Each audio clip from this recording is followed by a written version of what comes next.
খুলিয়া বাইর হইয়া জ্যোৎস্না ধরতে যাই, আমার হাত ভর্তি চাঁদের আলো ধরতে গেলেই নাই। তেকে নিজের এতটা কাছাকাছি উপলব্ধি করেও তাকে ধরতে না পারার যে ব্যর্থতা জাঙ্কুককে আষ্টে পিষ্টে ঘিরে ধরেছে, সেটা মনে হতেই তার মনে উকি দিয়েছে এই লাইনগুলো। কোথায় যেন পড়েছিল জাঙ্কুক লাইনটা, এখন মনে পড়ছে না, কিন্তু লেখক যে ঠিক কি মনোভাব নিয়ে লাইনগুলো সৃষ্টি করেছিল সেটা জাঙ্কুক বুঝতে পেরেছে খানিকটা হলেও। তে এই মুহূর্তে জাঙ্কুকের হাতে মলম লাগাচ্ছে, যা সে ডঙ্গককে দিয়েই আনিয়েছে। ডঙ্গকের চেহারা তখন দেখার মতো হয়েছিল। শেষে বোনের অঘোষিত প্রেমিকের জন্য তাকে মলম আনতে হচ্ছে। যদিও প্রেমিকটা তার বন্ধু, এভাবে ভাবলেও চলে, কিন্তু ডঙ্গক তা ভাবতে পারছে না। যাই হোক, লাঞ্চ শেষ করে বেশ অনেকক্ষণ গল্পগুজব করে ওরা 7 জন রেস্টুরেন্ট থেকে বেরিয়ে পড়লো। তে, আয়ু আর ডঙ্গক জাঙ্কুক, সুগা, জেহব, জিমিন থেকে বিদায় নিয়ে বেরিয়ে পড়লো। যদিও তের যেন জিমিনকে ছাড়তেই মন চাইছিল না। জিমিনকে তের বেশ মনে ধরেছে। কিছু কিছু মানুষ থাকে যাদের প্রথম আলাপেই বেশ আপন আপন লাগে। জিমিন সেই সব মানুষের কাতারেই পড়ে। তবে তে যাওয়ার আগে চিন্তিত ভঙ্গিতে জাঙ্কুকের দিকে তাকিয়ে বলে উঠল, আমার মনে হয় রাতে আরেক দফা মলমটা লাগিয়ে নিলে ভালো হয়। ও না, থাক, আপনি বরং বাড়ি ফেরার পথে ডক্টর দেখিয়ে নিন। জাঙ্কুক আর চোখে ডঙ্গকের দিকে তাকালো। তাকে দেখে মনে হচ্ছে সে পৃথিবীর মায়া ত্যাগ করে সবকিছুর ঊর্ধ্বে চলে গিয়েছে। যা হোক, জাঙ্কুক কোনে মতে বলল, তোমাকে চিন্তা করতে হবে না, তুমি বাড়ি যাওতে। জাঙ্কুকের এমন কথাতে আশাই করেছিল, তবু তের রাগ হলো। বেটা খরুশ কখনো ভালোভাবে তার সঙ্গে আদৌ কথা বলবে না। তে গাল ফুলিয়ে গাড়িতে উঠে পড়লো। তার রাগের বহিঃপ্রকাশ হিসেবে গাড়ির দরজা প্রয়োজনের থেকে বেশি জোরে বন্ধ করলো তে। জাঙ্কুকের দিকে ডঙ্গক তাকিয়ে বলে উঠল, বুঝলাম না, আমার গাড়ি কি করলো? জাঙ্কুক অন্যদিকে তাকিয়ে বলল, বাড়ি যা। কথাটা বলে জাঙ্কুক জেহব, জিমিন আর সুগাকে নিয়ে উল্টা পথে হাঁটা দিল। জেহব এমন পর্যায়ে বলে উঠল, কোথাও কিছু গোলমাল হচ্ছে, কিন্তু আমরা জানতে পারছি না। কথাটা বলে জেহব জাঙ্কুকের দিকে সন্দেহের দৃষ্টিতে তাকালে জাঙ্কুক জেহবের মাথায় কিছুটা জোরে মেরেই বলে উঠল, সেটা আমিও বলতে পারি। তুই যে ডুবে ডুবে জল খাচ্ছিস আমার সামনেই, সেটা তো আমি বুঝতে পারিনি। দুজনে রাস্তার মাঝেই ঝগড়া করতে শুরু করলো বাচ্চাদের মতো। সুগা দেশের দুটো হাই র্যাঙ্ক অফিসারকে এভাবে বাচ্চাদের মতো ঝগড়া করতে দেখছে। যদিও দৃশ্য নতুন নয়, স্কুল লাইফ থেকে এমন হচ্ছে। সুগার ঠোঁটের কোণায় আনমনেই হাসি রেখা ফুটে উঠল। তবে সুগার ভাবনায় ছেদ পড়ল তাদের পাশে জিমিনের অনুপস্থিতি উপলব্ধি করে। সুগা ঘাড় এদিক সেদিক ফিরালো বিচলিত ভঙ্গিতে। এমন সময় জিমিন পেছন থেকে বলে উঠল, আমাকে খুঁজছেন? সুগা চমকে 2 পা পিছিয়ে গেল। সুগা হকচকিয়ে তাকালো জিমিনের দিকে। জিমিনের হাতে দুটো কটন ক্যান্ডি। সুগা হতভম্ব দৃষ্টিতে সেদিকে তাকিয়ে, এগুলো মেয়েটা কখন জোগাড় করলো? কখনই বা কিনলো? তার মনে পড়ে গেল 2 বছর আগের সেই কথা। সেদিনও জিমিনের হাতে আজকের মতোই দুটো কটন ক্যান্ডি ছিল। সুগার ভাবনায় ছেদ পড়লো জিমিনের কথায়। জিমিন একটা ক্যান্ডি এগিয়ে দিয়ে বলে উঠল, ধরুন। আমি এটা ধরবো কেন? এটা দেখবেন আর আমাকে মনে করবেন। সুগা হতভম্ব দৃষ্টিতে জিমিনের দিকে তাকালে জিমিন হো হো করে হেসে উঠল, যেন সুগাকে চমকে দিতে পেরে সে বড্ড আনন্দ পেয়েছে। সুগা জিমিনের হাসি মাখা চেহারার দিকে মুগ্ধ নয়নে তাকিয়ে। প্রথমবার সে জিমিনকে হাসতে দেখেছে, সেটাও প্রাণ খুলে না।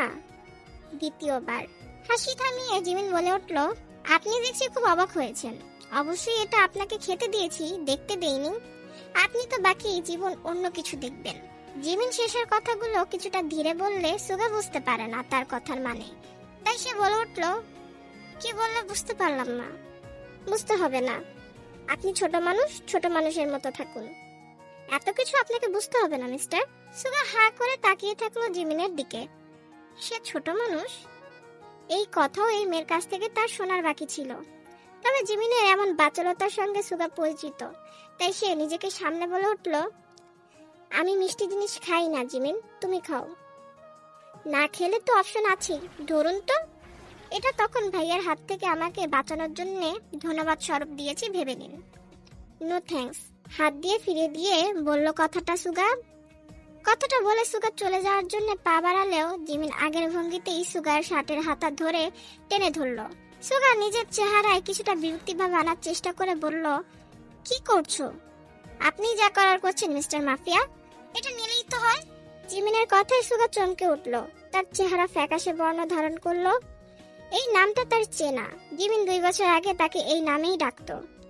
সুগার চেহারা রং উড়ে যেতে দেখে জিমিন কিছু মুহূর্ত থমকে গেল। তারপর চেহারায় হাসির রেখা টেনে এনে বলল, ধরুন, আর আপনাকে ধন্যবাদ সবকিছুর জন্য।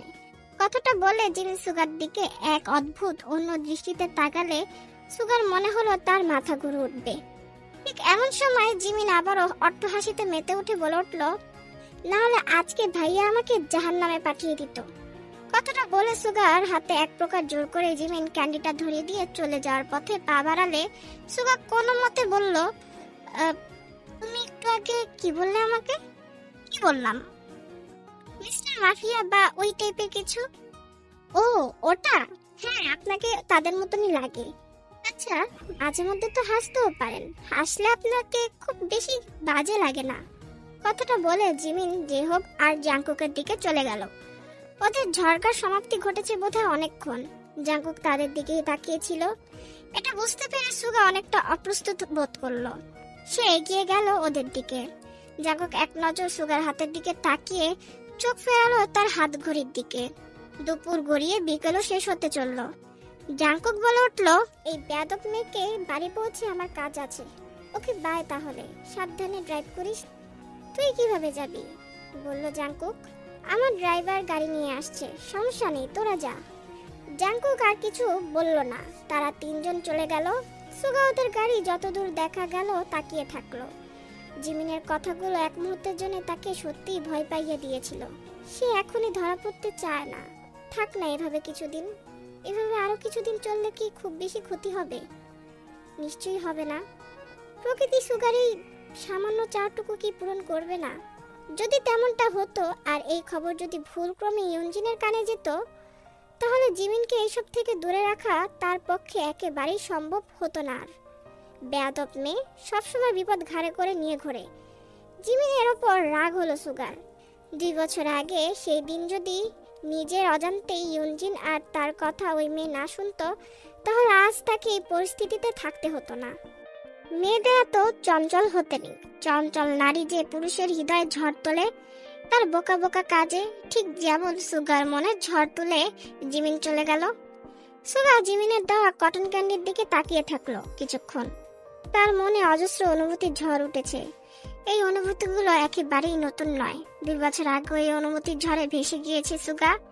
বন্ধুর বোন ভেবে যে মেয়েকে বাঁচাতে কিডন্যাপ করেছিল সুগা, শেষে 2 সপ্তাহ তার অদ্ভুত বোকা বোকা আবদার, অজস্র জ্বালাতন, নিজের সম্মান বাঁচাতে বাঘিনীর মতো গজরানি, সবকিছু মিলেমিশে কখন যে তাকে পছন্দ করতে শুরু করলো সুগা বুঝতেই পারল না। তার সঙ্গে কি হচ্ছে সেটা সম্পর্কে সুগা সম্পূর্ণ অবগত।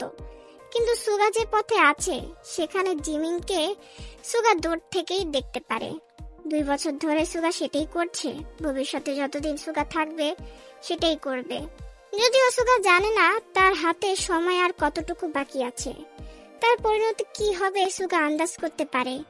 তার জীবনটা এমন কেন হলো? কিভাবে হলো? কেন এই বোকামি করলো সুগা? বারবার নিজেকে প্রশ্ন করে সুগা। সেই উত্তরও পরিষ্কারভাবে ধরা দেয় সুগার কাছে। প্রতিশোধ, প্রতিহিংসা, যেটা পেতে সাহায্য করেছে ইউনজিন। তবে আজ সুগার এত আফসোস হয় কেন? কেন নিজেকে বোকা বলে গালি দিতে ইচ্ছা করে? সে তো সবকিছু জেনে শুনেই এখানে পা বাড়িয়েছিল। সুগার ভাবনার সুতো কাটলো তার গাড়ির হর্নে। সুগা গাড়িতে চেপে বসলে ড্রাইভার অবাক কণ্ঠে জিজ্ঞাসা করে, ওটা কে দিল আপনাকে বস? দিল পুরনো এক বন্ধু।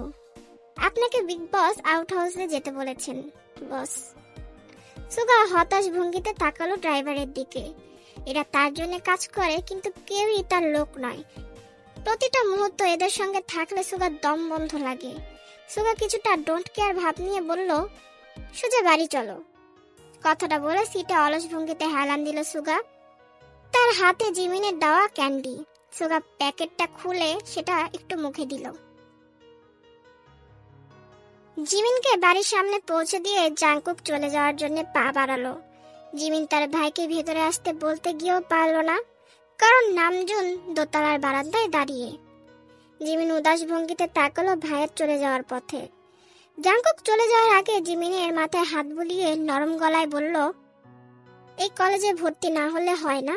ভাইয়ের নরম গলা জিমিন খুব কম শুনে অভ্যস্ত।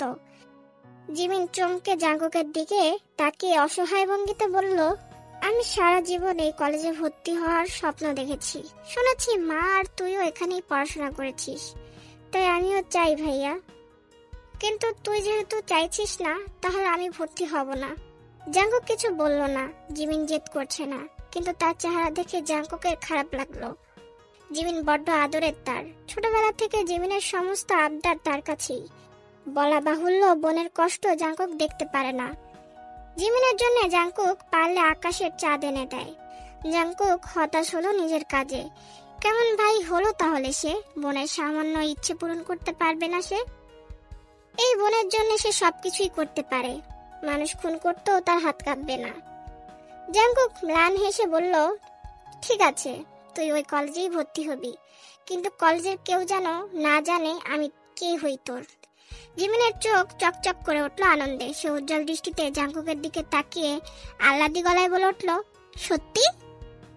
হ্যাঁ, কিন্তু রেজাল্ট খারাপ হলে খবর আছে বলে দিলাম। জিমিন জাংকুককে জাপটে ধরে আহ্লাদে গদগদ গলায় বলল, তুই পৃথিবীর সেরা ভাইয়া। হইছে যা, কমান্ডার সাহেব দেখছেন আমি এবার এলাম। কথাটা বলে জাংকুক চলে গেল। জিমিন আনন্দে নাচতে নাচতে ঘরে ঢুকলো। তার মনে বিশাল আনন্দ, আজ সবকিছুই তার সঙ্গে ভালো হচ্ছে। জিমিন বাড়ি ফিরে সোজা নিজের ঘরে চলে গেল। ঘরে গিয়ে আলমারি থেকে একটা রুমাল বের করলো। রুমালটার সাইডে এমব্রয়ডারি করে লেখা ডি। জিমিন সেটার দিকে তাকিয়ে মুচকি হেসে বলে উঠল, ফাউন্ড ইউ মিস্টার মাফিয়া। জাংকুকের দিকে হিংস্র বাঘিনীর মতো তাকিয়ে তে সরু দৃষ্টিতে জাংকুক তের দিকে এক মুহূর্ত তাকিয়ে সঙ্গে সঙ্গে চোখ ফিরিয়ে নিল। তের চোখ থেকে যেন আগুন ঝরছে। জাংকুক ক্লাস থেকে দ্রুত ভঙ্গিতে চলে গেল। তের আগে ক্ষোভে তাকালো এক মেয়ের দিকে। এই মেয়ে সারাটা ক্লাস ন্যাকামি করে, এটা নতুন কিছু নয়, কিন্তু এই ন্যাকামের সীমা পরিসীমা সব পার করে ফেলেছে। আজ ম্যাথ বোঝার বাহানায় জাংকুকের কোলে উঠে যেতে পারলেও তার মনে শান্তি হবে না যেন। তের দিকে তাকিয়ে পুরো বিষয়টা পর্যবেক্ষণ করছে আয়ু। আয়ু মুচকি হাসলো। তার বান্ধবীর মনে কুছ কুছ তো হতা হ্যায়। আয়ু তেকে খোঁচা মেরে বলে উঠল, কিরে ওইভাবে সাপের মতো ফুসছিস কেন? কোথায়? ভাই, আমার চোখ নষ্ট হয় নাই, পরিষ্কার দেখছি আমি। হিংসায় জ্বলে যাচ্ছে তোর সারা অঙ্গ। তুই তো আমার চোখকে এভাবে ভুল প্রমাণ করতে পারবি না। আজকাল বেশি বুঝছিস, কিন্তু যেটা বোঝার কথা সেটাই বুঝছিস না। আমি আবার কি বুঝলাম না? তে আয়ুকে খোঁচা মেরে ফিসফিস করে বলে উঠল, তোর দিকে যে জেহব স্যার প্রেমময় দৃষ্টিতে তাকিয়ে থাকে, সেটার কারণ কি তুই বুঝতে পারিস না, নাকি বুঝতে চাস না? দেখ, তোকে তো বলেছি আমার আর জেহব স্যারের মধ্যে একটা খেলা চলছে। যে হারবে সে কনফেশন করবে। তাছাড়া লোকটা তো 2 দিন ধরে কলেজেই আসছে না, আমি কি করব বলতো? শেষের কথাটা আয়ু হতাশা নিয়ে বলল কিছুটা। তবে তের শেষের কথায় কোনো আগ্রহ নেই, তার আগ্রহ অন্য কথায়। তে বলে উঠল, কি খেলা সেটাই তো বুঝতে পারছি না। বোঝা লাগবে না তোর, কিছু জিনিস না বোঝাই ভালো বান্ধবী। আর ভালো কথা, তুই তো আমাকে বলছিস না তোর আর জাংকুক স্যারের মধ্যে কি চলছে। ব্যাপারটা কি বলবি তো আমাকে? কি চলবে? পছন্দ করিস জাংকুক স্যারকে? আয়ু এর প্রশ্নে তে চমকে উঠল। তে ভাবনায় পড়ে গেল। তার গাল লাল হয়ে উঠল। ওই খরুশ লোককে পছন্দ করবে কেন তে? বেটা খরুশ সব সময় মেয়েদের মাঝে ঘিরে থাকে। এগুলো দেখলে তে রাগে মন চায় মেয়েগুলোকে পাহাড় থেকে ধাক্কা দিয়ে ফেলে দিতে। না, মেয়েগুলোকে কেন ফেলবে? ফেলা তো দরকার ওই নির্লজ্জ ফাজিল লোককে। মেয়েদের মাঝে ঘিরে থাকতে তার নিজেরও বোধহয় ভীষণ ভালো লাগে, তাই তো ওদের শত উৎপাতেও জাংকুকের কোনো বিকার ঘটে না। আয়ুর কথায় কোনো উত্তর না দিয়ে হন হন করে বেরিয়ে গেল ক্লাসরুম থেকে। আয়ু থেকে পেছন থেকে ডাকাডাকি করলেও কে শোনে কার কথা। আয়ু হতাশ ভঙ্গিতে বসে থাকলো ক্লাসে। কাউকে না কাউকে তো নোটস নিতেই হবে। জেহপের ক্লাস শুরু হলো। আয়ু সতর্ক ভঙ্গিতে বসলো, কিন্তু কই, জেহপ তো আজও ক্লাসে আসলো না। ফাউন্টেনের সামনে তে দাঁড়িয়ে, তার চোখ সতর্ক দৃষ্টিতে আশেপাশে তাকাচ্ছে। এই সময় জাংকুক এদিকেই হাঁটাহাঁটি করে। অনেকবার তে ক্লাস শেষে জাংকুককে এখানেই আসতে দেখেছে। আজকাল তের মন চায় সারাক্ষণ জাংকুকের আশেপাশে ঘুরঘুর করতে, আশেপাশে থাকতে। তবে মাঝে মধ্যে জাংকুকের থোতা ফাটাতেও ইচ্ছে করে। যখন ওইসব মেয়েদের কিছু না বলেই সম্পূর্ণ এড়িয়ে চলে জাংকুক। তার হাতে একটা কলম নিয়ে ফাউন্টেনের ওপর বসে পড়লো, কোলে একটা নোটবুক নিয়ে। তে নোটবুকে হাবিজাবি আঁকতে শুরু করলো, কিন্তু আঁকতে আঁকতে কখন যে জাংকুকের ঠোঁটের অবয়ব এঁকে ফেললো তে নিজেও বুঝতে পারলো না। যদিও তে আঁকাআঁকি একদমই বাজে, তাহলে এই কাজটা কি করে করে ফেললো? তে একবার নিজের হাতের দিকে আরেকবার নিজের কলমের দিকে সন্দিহান দৃষ্টিতে তাকালো। আর কলমটায় কোনো সমস্যা নেই তো? তে নিজের কলমটা ঝাঁকাঝুঁকি করতে শুরু করলো। এমন সময় কলমটা থেকে কালি বের হয়ে পড়লো এবং প্রায় সঙ্গে সঙ্গে একটা চিৎকার ভেসে হলো তের কানে, আমার শার্ট! তে আচমকা এমন চিৎকারে চমকে উঠে তাকালো জাংকুকের দিকে। তবে তাকিয়ে ভয়ে তার হাত পা অবশ হয়ে গেল। জাংকুকের সাদা শার্টে কালি পড়েছে। এই দৃশ্য দেখে তে ব্যালেন্স বিগড়ে গেল অনেকটা। তে ফাউন্টেনের পানিতে আরেকটু হলে পড়েই যেত, কিন্তু পড়লো না। তে খপ করে ধরে ফেললো তার পাশে দাঁড়িয়ে থাকা জাংকুকের টাই। তে নিজের ব্যালেন্স তো ঠিক করলো, কিন্তু হতভম্ব করে ফেললো জাংকুককে। তে আজকাল বড্ড বেশি অদ্ভুত আচরণ করছে। সব সময় তার আশেপাশে ঘুরঘুর করে, মাঝে মধ্যে এমন ভাবে তাকায়, তখন সত্যি বলতে জাংকুকেরও ভয় লাগে।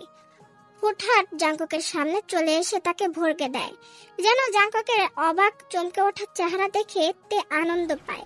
আর এখন কিছু না ভেবে সকলের সামনে তার টাই এভাবে ধরে ফেললো। যদিও দোষটা এবার জাংকুকের, সে নিজেই তেকে এখানে বসে থাকতে দেখে নিজেকে সামনে রাখতে পারেনি। আপনি এখানে কি করছেন? এটা বোধহয় আমার প্রশ্ন, তুমি ক্লাস টাইমে এখানে কি করছো? কথাটা জাংকুক ধমকা গলায় বললে তে নিজের কথায় নিজেই ফেঁসে যায়। তে তো আর বলতে পারবে না সে ক্লাস না করে জাংকুককে দেখার জন্যই এখানে বসেছিল। তে আমতা আমতা করে বলল, সেটা যেন আপনি কি করবেন। ঠিক আছে, তোমার ভাইকে কল করি তাহলে। কথাটা বলে জাংকুক নিজের মোবাইল বের করার উপক্রম করলে তে জাংকুকের হাত ধরে কাঁদো কাঁদো গলায় বলল, এটা ঠিক না, আপনি আমাকে ব্ল্যাকমেল করছেন। জাংকুকের চোখ আটকে গেল তার প্রিয় মানুষটার দিকে। ভয় মাখানো একজোড়া চোখ। এই চোখ জোড়ার দিকে তাকে এক জনম কাটিয়ে দিতে পারবে জাংকুক। জাংকুক কোনো মতে বলে উঠল, এই নিজের সম্বিত ফিরে পেল, ছেড়ে দিল জাংকুকের হাত এবং খানিকটা দূরেও সরে দাঁড়ালো। জাংকুক নিজের টাই একটু লুজ করতে করতে বলল, তুমি এত চঞ্চল কেন? এই কথাটা বলে জাংকুক আর এক মুহূর্তের জন্যও সেখানে দাঁড়ালো না। তেও কম কিসের। তে বেশ বুঝতে পারে জাংকুক প্রথম দিন থেকে তাকে যে কোনো কারণের জন্যই হোক না কেন এড়িয়ে চলার জন্যই নিজের পরিচয় গোপন করছে। তবে জাংকুকের এই চেষ্টাকে ভেঙে চুরে মাটিতে পিষে ফেলাই এখন তের জীবনের একমাত্র লক্ষ্য। তেও তাই গুটিসুটি পায়ে জাংকুকের পিছনে হাঁটতে লাগলো। জাংকুক এই পর্যায়ে চেহারায় কিছুটা বিরক্তি টেনে এনে বলার চেষ্টা করলো, তুমি আমার পিছু হাঁটছো কেন? জাংকুক হঠাৎ করেই থেমে যাওয়ায় তে জাংকুকের বুকে ধাক্কা খেয়ে পড়ে যেতে নিলে জাংকুক হ্যাচকা টানে নিজের দিকে টেনে এনে ধমকের গলায় বলল, তুমি সত্যি একটা ডাফার, এখনো হাঁটতেও শিখোনি, শুধু শুধু আমাকে বকছেন কেন? বকার এখনো কিছুই দেখোনি, কাল কলেজে আসো, তোমার হচ্ছে। এবার একগাল হেসে বলে উঠল, কাল থেকে কলেজ বন্ধ এবং তারপর কলেজ খুললে পরীক্ষা। আর সেই জন্যই তুমি আমাকে বিরক্ত করছো? বিরক্ত করলাম কই? আমি তো হাঁটছি, নাকি হাঁটতেও পারবো না? আমি যে আপনার পিছু পিছু হাঁটছি সেটার কোনো প্রমাণ আছে, নাকি রাস্তাটা আপনার কেনা? জাংকুক তের দিকে রাগে ক্ষিপ্ত দৃষ্টিতে তাকায়। তে কিছুটা ভয় পেয়ে গেলেও সেটা জাংকুককে বুঝতে দিল না। হাঁটতে হাঁটতে জাংকুকের সঙ্গে পার্কিং এরিয়াতে চলে এসেছে তে। জাংকুক এ পর্যায়ে বলে উঠল, তুমি আর কতক্ষণ আমার পিছনে বেরোতে? জানি না, তবে আপনার পিছু নিতে আমার মন্দ লাগছে না স্যার। কথাটা বলে তে মুচকি শয়তানি ভরা হাসি হাসলো। জাংকুক এবার বুঝতে পারলো তের মনে ঠিক কি চলছে। তার সঙ্গে মজা করছে তে, কিন্তু এই মজার ক্ষতিপূরণ কি তে দিতে পারবে? যাক, সেটাও আজকে জাংকুক পরীক্ষা করে দেখবে। এই ফাজিল মেয়ে তো অনেক আগেই তার মনের বাঁধনকে চূর্ণ বিচূর্ণ করে দিয়েছে। এতদিন জাংকুক নিজেকে খুব কষ্ট করে আটকে রেখেছিল। জাংকুক এবার তের হাত ধরে তাকে হ্যাচকা টানে নিজের একদম কাছাকাছি নিয়ে আসে এবং পরের মুহূর্তেই তেকে আটকে ধরে দেওয়ালের সঙ্গে। আচমকা এমন হওয়ায় তে প্রথমে কিছুই বুঝতে না পারলেও হঠাৎ করে জাংকুককে এতটা কাছাকাছি দেখে ভয় পেয়ে গেল। নিজের এতটা কাছাকাছি জাংকুককে অনুভব করতে পেরে তের বুক ধরপড় করতে লাগলো। কপালে বিন্দু বিন্দু শিশির কণার মতো ঘাম জমেছে তের। জাঙ্কুকের উষ্ণ নিঃশ্বাস আশ্রে পড়ছে তের ওপর। তে কোনো মতে বলল, আপনি কি করছেন মিস্টার জাঙ্কুক? জাঙ্কুক তের কপালের ওপর থেকে চুলগুলো সরিয়ে দিয়ে কানের ভাঁজে গুজে দিয়ে জাঙ্কুকের হাত স্পর্শ করে আলতোভাবে তের গাল। জাঙ্কুক তের দিকে আরো অনেকটা ঝুঁকে পড়ে আর কানের কাছে ফিসফিস করে বলে উঠল, ভুলে যেও না তে, আমি কিন্তু একটা ছেলে।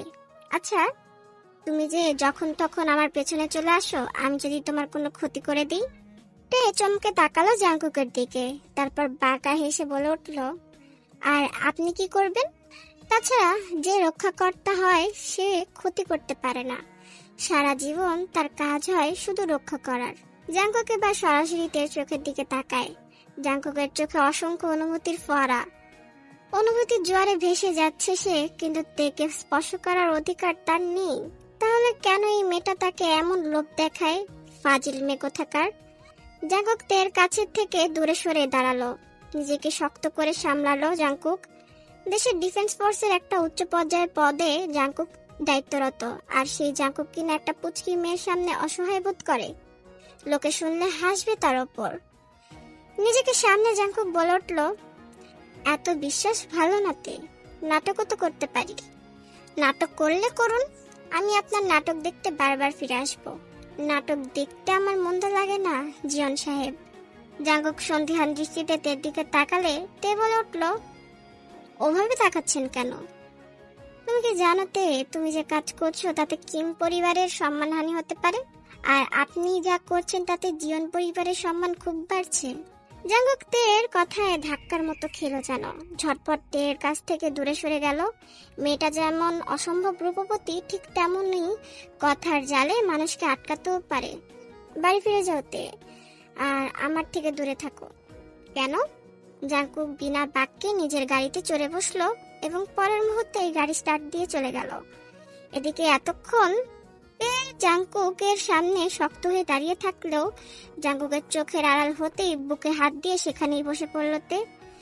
দ্রুত নিঃশ্বাস নিতে শুরু করলো, আর একটু হলেই প্যানিক অ্যাটাক হয়ে যেত বোধহয়। জোর বেঁচে গিয়েছে তে, বেটা খরুশ, লজ্জাহীন খাটাস। তবে লোকটাকে দেখলে তের মনে যে উথাল পাথাল শুরু হয়, কৌতূহল থেকে অনুসন্ধান, এরপরে এটা কি অনুভূতি? যাই অনুভূতি হোক না কেন, এটা খুব অদ্ভুত এবং বাজে অনুভূতি। যা সামনে রাখা যায় না তা সবকিছুই বাজে।